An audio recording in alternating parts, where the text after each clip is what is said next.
Saludos. Hoy vamos a sumergirnos en algo un poco diferente. Vamos a analizar unos fragmentos de un cuento, uno llamado El Consejo de los Animalejos del Bosque Dorado. Lo describen como una historia, pues, tanto para niños como para gente mayor, para sabios. Nuestra idea, nuestra misión, digamos, es tratar de entender las ideas que tiene sobre cómo puede funcionar una comunidad.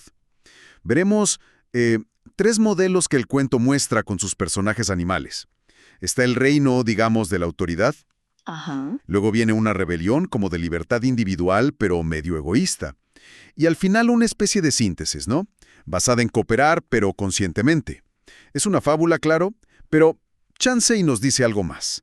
Algo que resuena fuera del bosque. Exacto.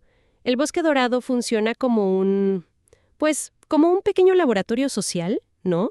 Usa estos personajes, que son muy arquetípicos, el oso fuerte, la liebre miedosa, el ratón trabajador, la ardilla astuta, la lechuza sabia, para tocar temas bastante profundos.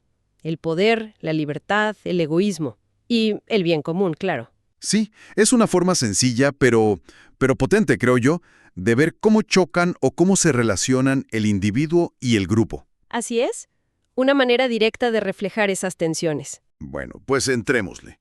El cuento empieza pintándonos un bosque dorado donde la regla es súper simple. Manda el más grande. Y ahí está Oso Brunón, imponente, con su vozarrón, que no más porque sí se declara rey. Y desde su trono, una piedra con musgo, ¿no? Empieza a dictar. A ver, criaturas, escuchen bien. Yo soy el más fuerte, así que yo digo quién toma agua primero, quién recoge las mejores nueces y quién tiene que trabajar para que todo funcione. Algo así. Muy claro el modelo. Sí, y te describe las escenitas. La liebre saltarina esperando toda temerosa su turno en el arroyo. El ratoncito Bigotes juntando semillas que apenas y prueba. La ardilla Cascabel trayéndole las frutas más ricas al rey oso. Pero fíjate, lo curioso es cómo reaccionan los demás al principio. Parece que piensan, pues, así tiene que ser, ¿no? Como si de verdad necesitaran esa figura fuerte que decida por ellos, que los proteja. Ajá, como una seguridad impuesta. Exacto.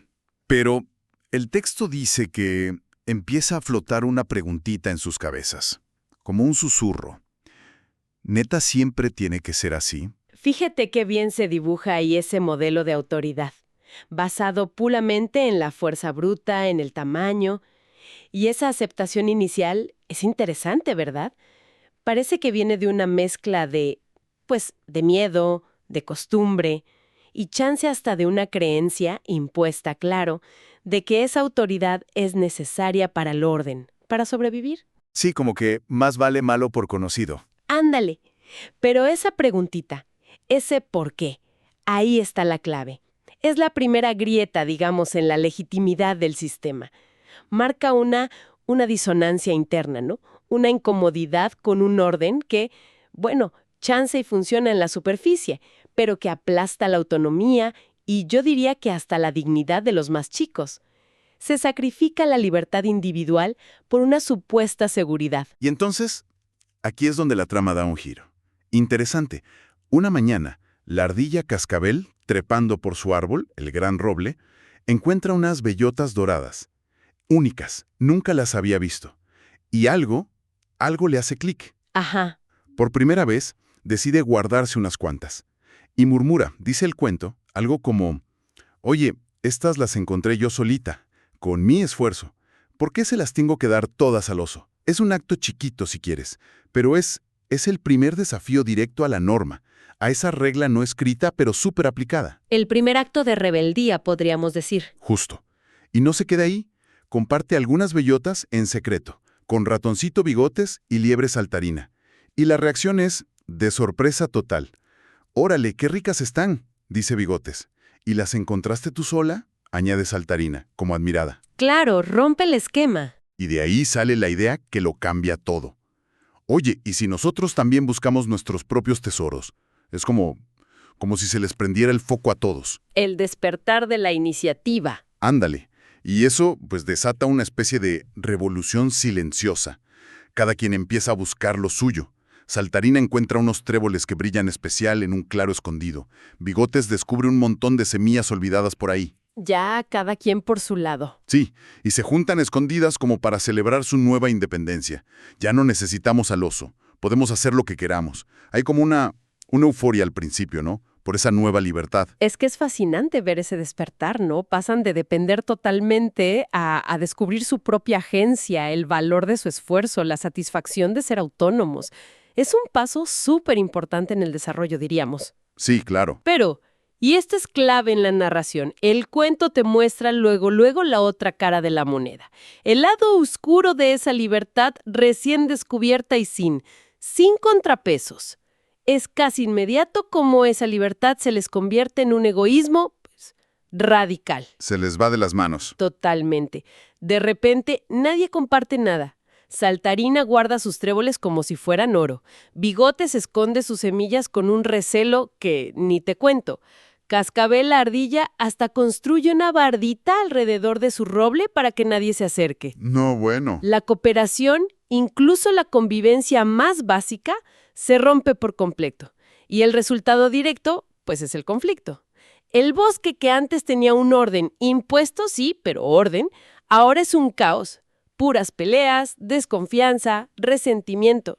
La alegría esa inicial de ser libres se les esfuma rapidísimo. Qué fuerte. Es una lección dura, ¿no? La libertad absoluta, sin responsabilidad, sin pensar en el otro, pues puede llevar a la desintegración social. Pasan de la tiranía del oso a una especie de tiranía del yo primero, ¿no? Es otra cárcel, pero esta vez se la ponen ellos mismos. Justo cuando la cosa está que arde, ¿no? Cuando parece que el bosque se va a acabar por las peleas internas, aparece alguien que había estado calladita observando. La lechuza Sofía. La más vieja, la más sabia. Desde su rama lo vio todo. Y con calma convoca una reunión. Llama a todos, desde el oso hasta el grillito más chiquito. La voz de la experiencia. Exacto. Y su mensaje es súper directo, sin rollos. Les dice algo como: a ver, habitantes del bosque, los he visto vivir en dos extremos. Primero, eran casi esclavos de una autoridad por miedo. Y ahora son prisioneros de su propia libertad egoísta. Y tampoco se ven muy felices. Les pone el espejo enfrente. Totalmente. Y ahí lanza la propuesta clave: explorar un tercer camino. Lo llama el camino del corazón despierto. Suena interesante. ¿Y qué implica eso? Pues la idea que les presenta es que cada uno tiene talentos, dones únicos, ¿no? Y que esos dones son necesarios para que el bosque entero florezca. La fuerza de Brunón, por ejemplo, sí sirve para proteger, pero solo si aprende a escuchar a los demás. Ah, claro. La agilidad de Cascabel para llegar a los frutos altos es valiosa, pero saben mejor si se comparten. La habilidad de Bigotes para hallar tesoros escondidos puede ayudar a todos. La velocidad de Saltarina puede usarse para llevar mensajes de unidad, de ayuda. O sea, no se trata de eliminar las capacidades de cada uno, sino de ponerlas al servicio de algo más grande. Si tratamos de ver esto, digamos, en un marco más amplio, lo que propone Sofía es como una síntesis, ¿no? Una síntesis dialéctica, si quieres ponerle nombre técnico. No es negar la autoridad ni la libertad que ya vivieron, sino integrarlas en un nivel, pues, superior de conciencia. Ok, como superar los extremos. Exacto. Y la clave, el texto lo subraya mucho, es un cambio radical en la motivación interna. Ya no actuar por miedo, como con el oso, ni por puro egoísmo, como en la rebelión, sino actuar, dice, desde el amor. Desde el amor. Sí, y la libertad se mantiene, pero se redefine. Ya no es libertad de algo, de la autoridad, sino libertad para algo. Para elegir servir, para elegir cooperar, para elegir contribuir al bien común. Es un cambio de enfoque total. Entiendo. Y de esta filosofía, de este cambio de perspectiva, nace lo que el cuento llama el círculo de la libre cooperación.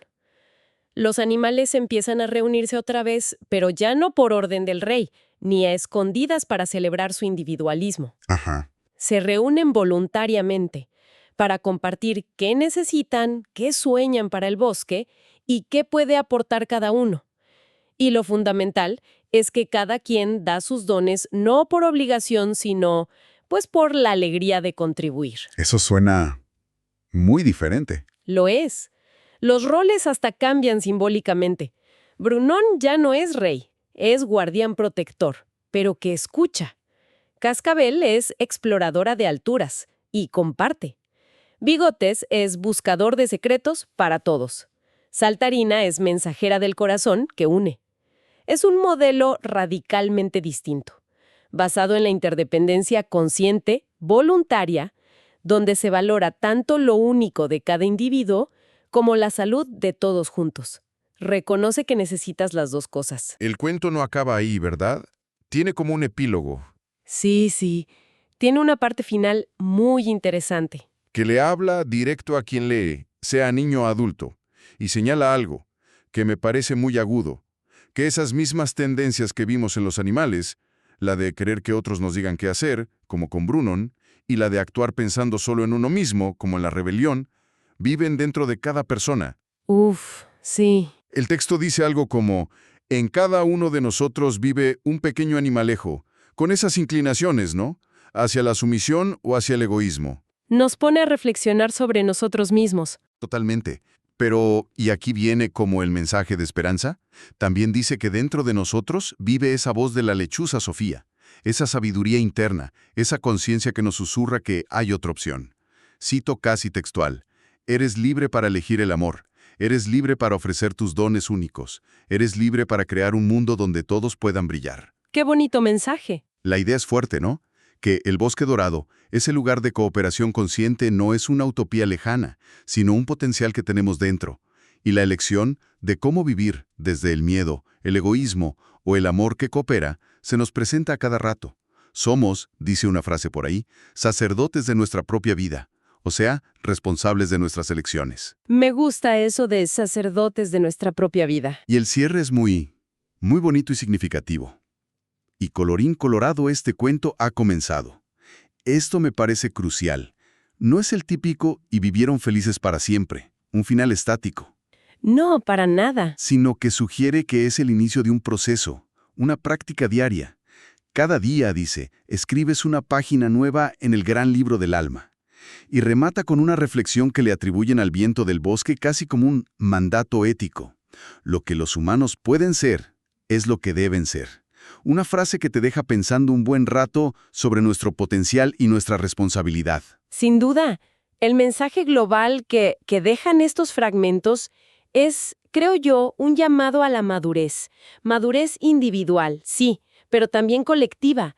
Nos está diciendo que el desarrollo pleno, la verdadera realización como personas y como sociedad, no está en los extremos. Ni en la obediencia ciega. Exacto. Ni en la obediencia ciega a una autoridad externa por muy ordenada que parezca, ni tampoco en una libertad loca y egocéntrica que ignora al otro y termina creando caos y aislamiento. El justo medio, dirían algunos. O más bien, una síntesis superadora, ¿no?